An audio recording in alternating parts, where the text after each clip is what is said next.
Hello everyone! Welcome back sa akin channel. For today's video, samahan nyo kami bumisita sa mga chapels and churches dito sa Maripipi Island dito sa Biliran Province. Bale, pangalawang beses na namin bumisita dito sa isla. Noong unang visit namin, puro picture taking lang ako. This time, kinuhanan ko na talaga ng video. Meron palang 16 na churches and chapels dito sa isla. Nung unang visit namin sa mga simbahan dito sa isla, hindi pa namin kasama yung anak namin kasi baby pa siya noon. Mga 9 months old pa siya. Pero this time, dahil magko 5 years old na siya, sinama na namin siya ngayon. At ayan, naghabulan na naman itong mag-ama ko. Sobrang kulit talaga nitong bunso ko. Ito yung pinaka main church nila. Itong sa St. Michael Parish Church. Ito na yung pinakamalaking simbahan dito sa isla. At yan, yung asawa ko nagsisindi na ng kandila. Dahil 16 yung churches and chapel dito sa isla, meron din kami dalang 16 na kandila. Tradisyon na talaga namin mag-asawa na bago kami umalis dito sa isla,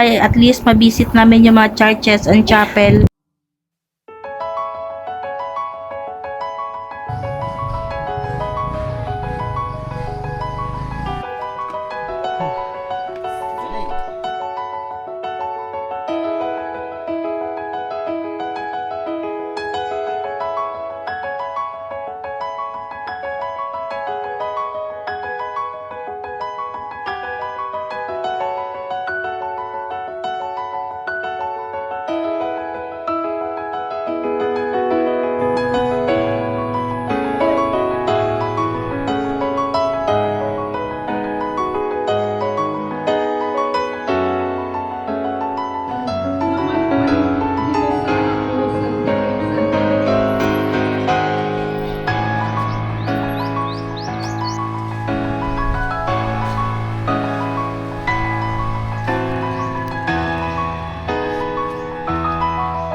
That's all for today's video. Comment naman kayo guys kung ano yung mga name ng mga chapels na binanggit ko dito sa vlog. And I'll see you soon on my next vlog.